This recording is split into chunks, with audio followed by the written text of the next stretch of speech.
Hey everybody. Today I decided I'm going to continue showing you some of the projects that I'm currently working on, and as I come up against a procedure or a technique that I thought would make an interesting video, I thought I would. So as you know, I've been working on my Persian Dreams blanket. It is a great pattern that's on Ravelry, and I'll put links to it below in the description. But I am completing my hexagons, and as I finish them, I put the live stitches on some scrap yarn here. You can see I've run the scrap yarn through the live stitches. Then I block it. I pin this out and I block it. Then once I've blocked several pieces, I go ahead and stitch them together, and I use a stitch called Kitchener. It's a way of grafting your knitting, connecting two pieces of knitting together, but it looks like you've knit them together. So there's not a seam, or barely a seam. So anyway, as you can see here, I finished this one. I've gone ahead and put 47 stitches onto a needle. I know each one of my wedges of my hex are 47 stitches at the end. So I put 47 stitches on a needle, and then this is what I've already Kitchenered together. You can see here. Right now you can just barely make out a seam. I'll zoom this in a minute, but once I block this piece, because I block each piece as I go, and then when I'm completely finished I will block this again, and that will take out any seam. But I will zoom in here so you can see what it looks like. There you go. I'll hold it up for the camera. It looks like one continuous knitted piece. It's just such a slight seam, and once I block it, you won't be able to see it. Here's where 3 hexagons meet, is right in this area. So it's a great stitch. A lot of knitters have a hard time doing it just because it seems scary, because you're working with live stitches and you have to do the Kitchener stitch in a certain order, and it's hard to remember. So I have a little cheat sheet that I use to help me remember the rhythm of the Kitchener stitch, and I'll leave a link to it below so you can use it as well.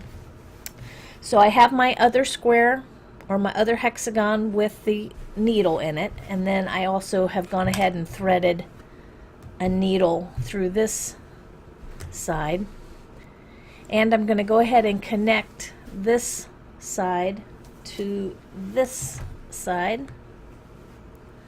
I'm going to back up my camera a little bit more so you can see how it kind of comes together. I'm going to connect these two edges together, and then that will automatically be ready for these two sides to come together. You'll see I have a lot of waste yarn here, a lot of yarn. This is the junk yarn that I've threaded. So as I move stitches to my needle, then I will pull out. This yarn was here, and I went ahead and pulled it out. I don't want to accidentally pull this yarn out and these stitches start to unravel. So I'm only going to cut off just a little bit. And the reason I kind of keep these just a little bit short is sometimes when I'm sitting on the couch and I'm knitting, these can get under my foot or to the side of me and start to pull out. So I don't want to accidentally step on this and accidentally pull this out of all my live stitches. But anyway, I kind of keep everything knotted in a slip knot, again just to keep my stitches from unraveling accidentally. And then as I'm ready, I just pull the slip knot out, run a needle through 47 stitches, and then I'm ready to go. So let's go ahead and show you how I get started. What you're going to need is some of the yarn for the background color. You'll need a big needle, a darning needle. It's got a big eye that you can thread your yarn through. A pair of scissors and a little cheat sheet. And again, I will put a link to the cheat sheet down in the description below, the cheat sheet that I use. And what I do is I keep a copy of it on my iPad so that anytime I'm ready to do a Kitchener stitch, I always have to look at the cheat sheet, and then I'm good to go. So let's go ahead and get started. Okay, first thing I'm going to do is I'm going to cut some yarn for my seaming, for my grafting. And what I do is I lay some yarn down across the 47 stitches, and then I pretty much double it, just because I don't want to run out of yarn while I'm doing a Kitchener stitch.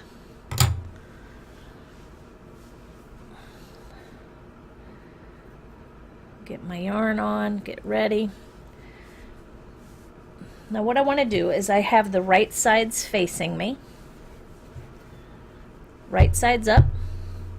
I'm going to bring these stitches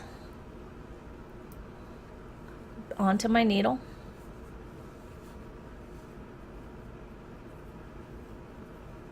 But I don't want them to fall off the end just yet.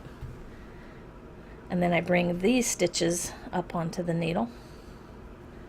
So I have two different circular needles, both the same size. They're the same needles that I use to knit the piece, so that it's the same size as the stitches.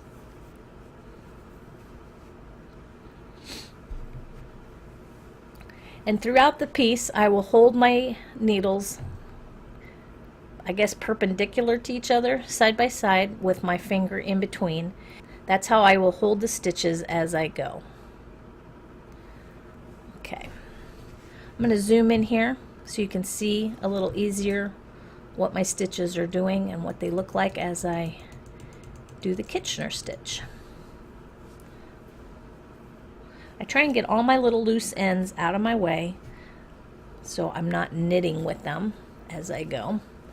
I have my yarn here ready for my grafting, so I want to attach my yarn to both sides. So what I do usually, what I'll do is I will just go through a couple of, just below the first stitch, I'll pick up a couple of threads on one side and a couple of threads on the other. And I run the yarn through because I want to put a knot in it. Some people don't like knots in their knitting. I don't have a problem with it because I don't want this seam to come undone. So I'm going to tie a knot, and then I tie it tight, and that helps to bring both sides together, so now I can stitch it. And later I will weave in this extra end. So let me pull up my cheat sheet here. I have to have it in front of me. You do a setup row before you actually do the Kitchener stitch. The setup row has to be done before you start your stitching. The setup row says on the front needle, you go into the stitch as if to purl, but you leave the stitch on. So I'm going to use my needle just like a knitting needle. I'm going to go into the front stitch as if to purl, and I leave the stitch on. Then I go into the back stitch as if to knit. It's just like I was going to knit that stitch, and I leave it on. Those are the two steps to the setup rows. Now I'm ready to do the grafting, where I will be pulling stitches off each needle as I go. So the first one is to go into the front as if to knit and pull it off, and then go into the front as if to purl and leave it on. Then you go into the back as if to purl, and I pull it off and go into the back as if to knit and leave it on. So those are the 4 steps. I'll go through them again, and then I'll kind of show you my rhythm and how I do it. So step 1 is going into the front stitch as if to knit, and you're going to pull this stitch off. So I pull it off as I go. So I've gone into the stitch as if to knit, I pull it off, then I bring my yarn through. Then the second step is to go through the the second step is to go through the front stitch as if to purl and leave it on. That's step 2. I got a frog in my throat today. That's step 2. Step 3 is to go into the back as if to purl, and I'm going to pull this stitch off. So I pull it off at the same time. Step 4 is to go into the back stitch and knit, but leave it on. So those are the 4 steps. Do it one more time. Front, knit, off, purl, back, purl off, knit. That's it. That's as hard as it is. Front, knit off, purl,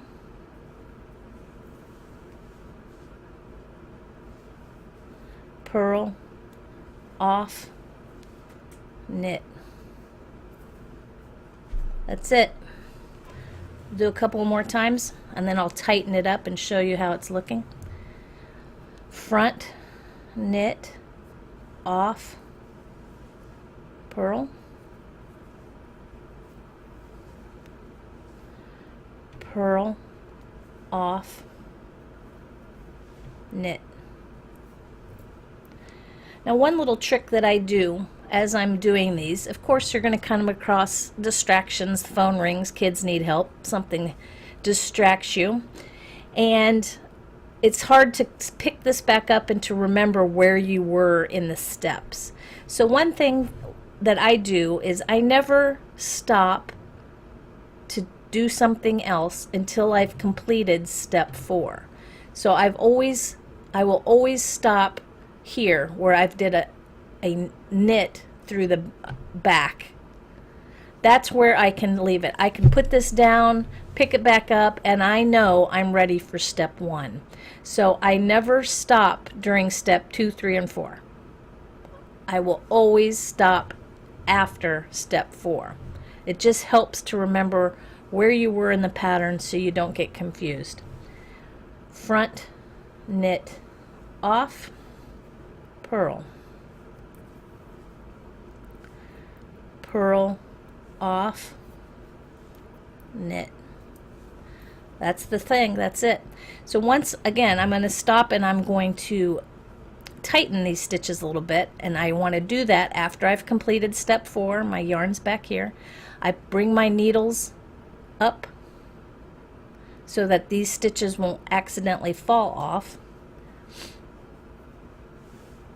and then I pinch the beginning of the row and I pull.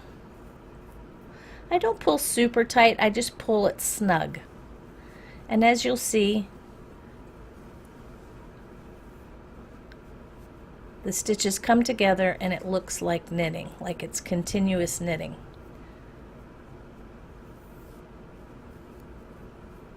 Pull. Now when I'm finished, I will go back and weave in all of these cream colored ends. And then I continue on. Bring my needles back down.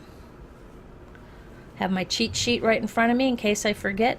But once you've done enough of these, and with this blanket, every single side of every single hex will be Kitchener. So you'll be a pro at it by the time you've done 2 or 3 of these hexes. So again, front, knit, off, purl,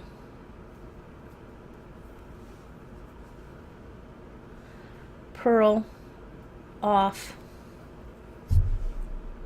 knit, knit, off, purl. purl, off, knit. Again, there I just finished step 4, so I could stop and take another break. I go ahead and knit off about 10 stitches, and then I stop and tighten. And I just continue across the row, just doing about 10 stitches at a time and then tightening. And then when I'm finished, I weave in this end that's left. I'll flip it over and weave in the end. So that's how I do Kitchener. It's not too hard. It does take practice, and it does help to have a little cheat sheet that you can glance at as you're going. But once you get into a rhythm, it's not too hard to keep up with, and it is a great way of joining your knitting without a seam. So if you have any questions, leave them in the comments below. Thanks for watching. I appreciate everybody's comments and suggestions on future projects. Don't forget, I do have a knitting show on Twitch TV that I broadcast daily, Monday through Friday, from 3 p.m. to 5 p.m. Eastern Standard Time. And I do tutorials. I show my knitting that I'm working on, and we chit-chat about life and knitting. It's on twitch.tv/JennyKnits, and that will also, a link will also be in the description below.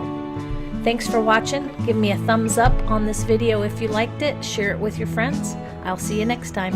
Bye.